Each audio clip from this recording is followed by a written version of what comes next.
giving me this opportunity to inaugurate the Gurukul Webinar Series.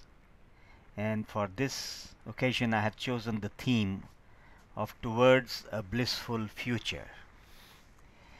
Knowingly or unknowingly, all of us are in search of incessant flow of happiness that we call bliss or ananda. And since the beginning of human times, of human evolution, from our nomadic times, we have been in search for a sustainable situation where we can sustain ourselves, where we can grow and progress in prosperity. We built cities for our congenial environment, but now we have made a long journey and created mega cities where billions of people live together. There are 7 billion people, aspiring people on this earth. We are living in crowded cities, tense relationships, broken families, a lot of environmental pressures which have ended up in peak scenarios where some of the basic necessities are on the verge of running out, like the oil, like rare minerals. There is persisting disparities and widespread corruption in many countries. In a nutshell, we are faced with economic tensions and psychological stresses. So the biggest challenge before us is how to build an empathic civilization which is sustainable economically, ecologically, and emotionally. It is not going to be easy. It is indeed a daunting challenge for us all. It is commonly recognized that we cannot solve today's problems with old paradigms. We need a new thought, a new vision, a new character, and a new trend in leadership and activism. And this will require our individual and collective initiatives. Well, we have two paths available to us. Either the path of self-centeredness, which is self-directed and where we only are concerned about our own pleasures by hook or by crook, being oblivious to the needs of the entire humanity. Or we can choose a path which embraces the needs of everybody and where we are ready to transform our lifestyles in order to be able to live in harmony and peace with the rest of us, with other human beings, with other species, plants, animals, and even the inanimate world. Now it's true that everybody wants security and pleasure and happiness. This is inbuilt into human biology. And we do not only want happiness for today, we also want some security for tomorrow, for the next few years, sometimes even for our future generations, even for our children, for our grandchildren, for our great-grandchildren. The only problem is that when we make a drive towards pleasure, we also become addicted to it. So when we have $1,000, we want 10,000. When we have 10,000, we want 100,000. When we get 10,000, 100,000, we want 1 million. When we have million, we want billions. So that leads to accumulation of wealth, and ultimately, in order to sustain that accumulated wealth, we want to buy power. And this drive for power leads to a situation where we create exploitative regimes. We create a society in which few thrive and live in luxury, while millions, they starve and they struggle from day to day for their basic existence. And this is where the problems begin. Today we are facing tremendous inequalities in the world, and people rightfully sometimes think that, oh, I have achieved this with my own sweat and blood, and therefore I have the right to anything that I can accumulate or I can gather with my strength. But we forget that there are many others who also struggle, who also put in effort, but they are not able to reach to that level of accumulated wealth. And this creates tensions and stresses in the society. So we need a philosophy of life which will channelize our longings, and which will teach us how to attain peace and happiness and security without having to accumulate vast amounts of wealth. That leads us to the path of yoga, that leads us to the path of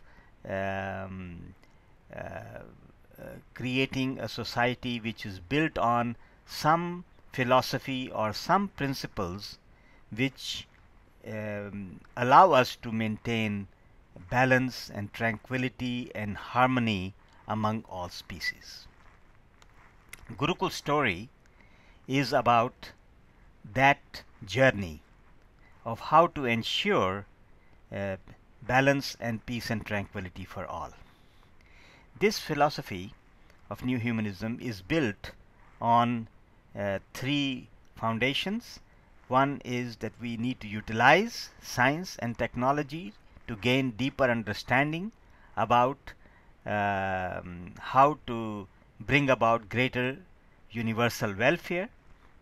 We need to learn the path of aesthetics, how to utilize greater human sensitivity to bring joy and happiness all around, and to do everything with the goal of attaining higher self-realization and higher cosmic awareness, which is built on the foundations of universal love.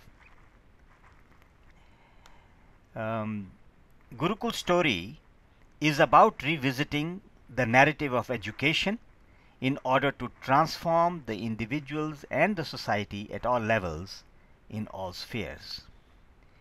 Gurukul has adopted this philosophy and practice of New Humanism, which, as I mentioned, is based on the basic premise that the love of human heart should extend to embrace the entire living and the non-living world. This education, we hope, will help us to choose the sustainable futures for ourselves, for the future generations, and ensure the welfare of all species.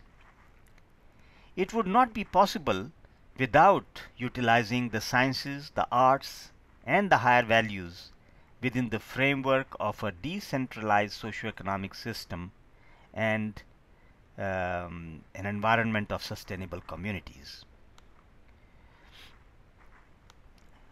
New Humanist education, which is at the core of the Gurukul story, is an attempt to help cultivate the discriminating intellect and sentient lifestyles in order to nurture enlightened leadership at all levels towards achieving this goal of all-round sustainability.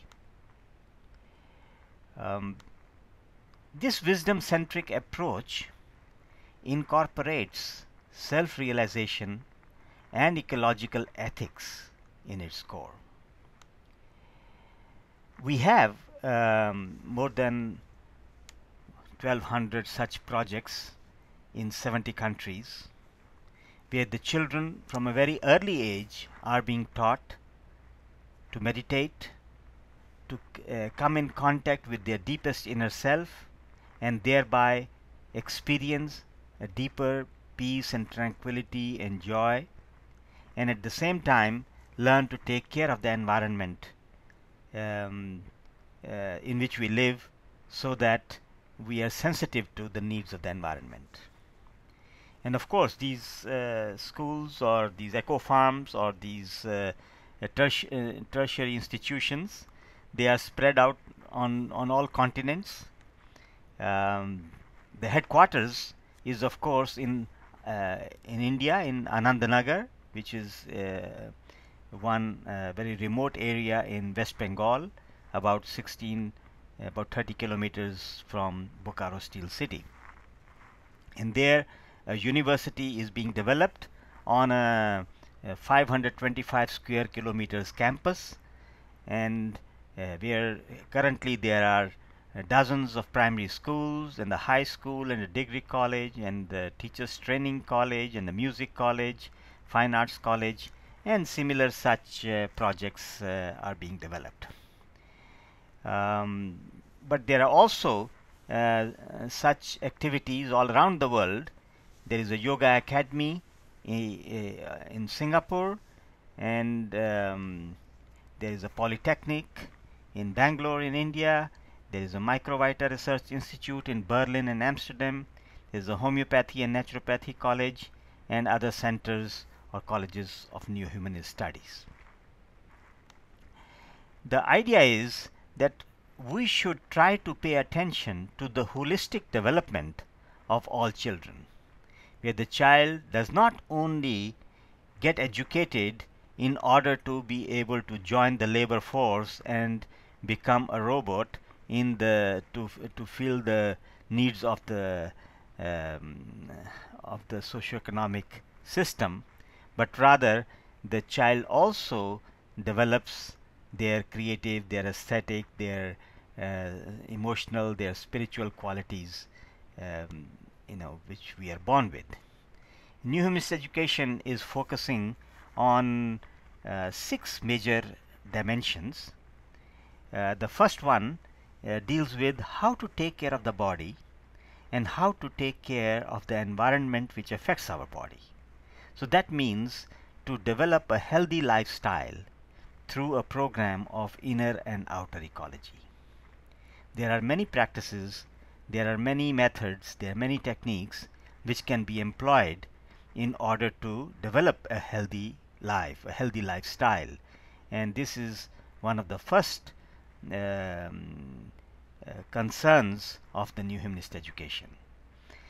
Second area is practical life skills, how we can function in the world. We need technical skills, entrepreneurial skills, interpersonal skills, computational skills, all the things that we need in order to function in the society. How to use the money properly, how to use the tools that humanity has evolved over centuries for bringing more comfort to the lives of people.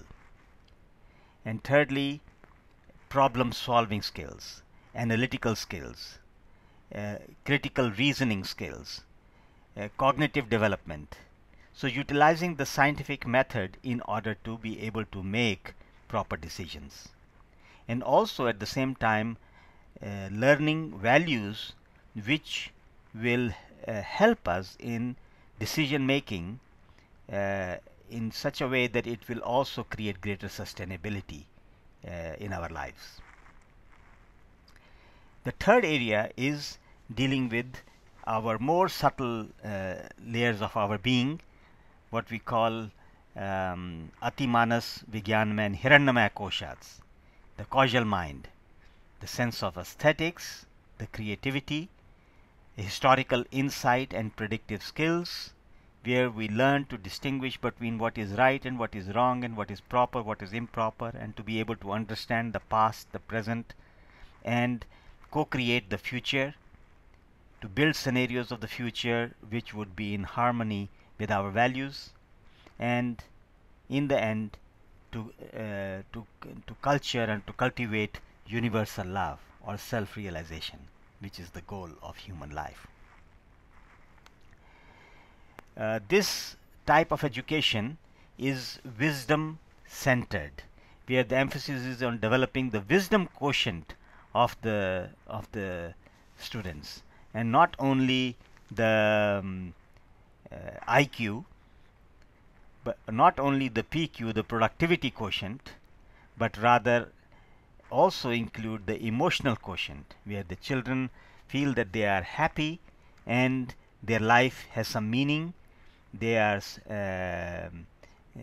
motivated by service, and uh, they become an ideal uh, um, examples in the society. Society need leaders in every walk of life. Parents are leaders, teachers are leaders. We all in one position or the another play a leadership role. And so to develop those virtues or to develop those qualities which will enable us to perform those roles of responsibility is one of the primary tasks of wisdom-centered education. Leaders must have knowledge, must be intelligent, must be wise, must be moral, must be selfless, must be virtuous. They must have some inspirational quality. They should be charming, they should be loving, they should be confident, they should be commanding, dynamic, progressive. So in a nutshell, we need to become ideal human beings.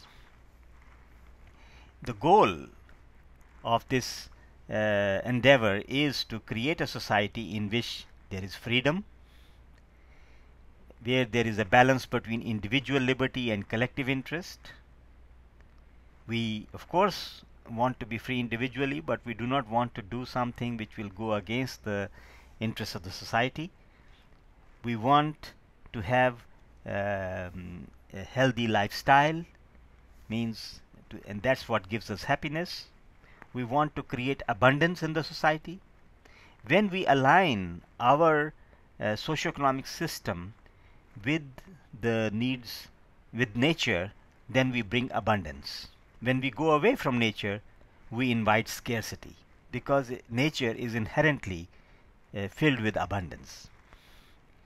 We want progress. That means we have to learn to integrate the developments in science and technologies, management of change, in order to ensure progress, but without losing the serenity and the calmness and the peace which we have enjoyed for centuries when we were living in wilderness, when we were living in villages and in harmony with nature. And to have justice and accountability, because human beings are always pulled by centrifugal and centripetal elements, things which are good for the society and things which may not be so good for society. So we need to always have some checks and balances in the society, which will ensure that when we get deviated from the path of collective interest, that we can be brought back, either through education or through external pressure. We will need to be utilizing all the technologies which are taking us into the renewable energy age, and move away from fossil fuels, and to create a society in which we are able to make a maximum utilization of the potentialities of the objective world, and also bring about rational distribution of all the potentialities which are existing in the world.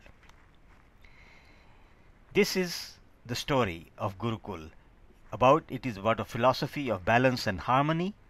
It is about creating a global network of new humanist institutions which are in solidarity with the global progressive community, of safeguarding the inspiration for future generations by becoming an example, for others through our own character, through our own conduct, and through our aligning our own personal life with these values, saving the vanishing cultures and species which are on the verge of extinction, and to create a new humanist education system for culturing wisdom and enlightened leadership.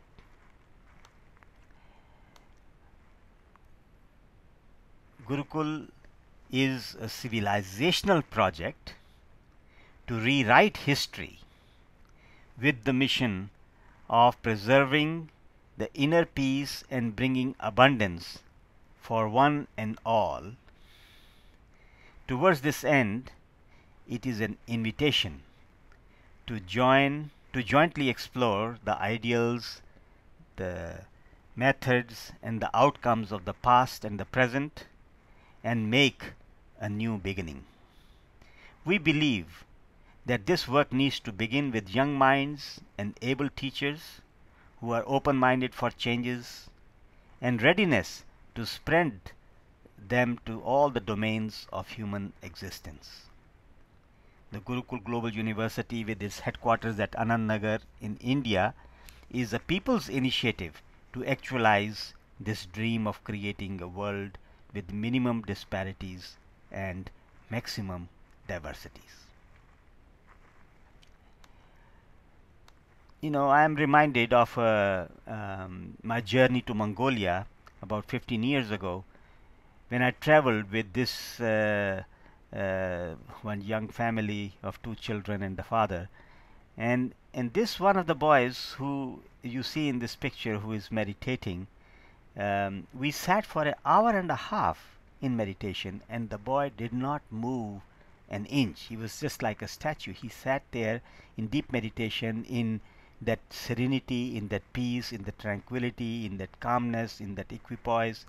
And I have always wondered that when this child is exposed to the cyber world, and as the modern civilization comes to such remote places, whether such children will be happier in this so-called world of electronic gadgets, or that we can bring about a balanced development where we can utilize all the latest technologies which have been developed for human welfare without sacrificing that inner peace and tranquility and that journey to the higher realms of consciousness. This is one of the greatest challenges, and it is to ensure this balanced development between the inner and the outer that we extend this invitation to explore these webinar series, and also to jointly explore how to serve humanity with a new humanist spirit and how to acquire knowledge for that purpose. Let us complete this story together, and I am very thankful to Dr. Marcus Pussy for initiating these webinar series, and I hope that together we'll be able to build many centers of holistic studies and these new humanist institutes and academies all over the world, and we shall be able to encourage this sharing of knowledge and ideas and spiritual wealth with one and all in this human society.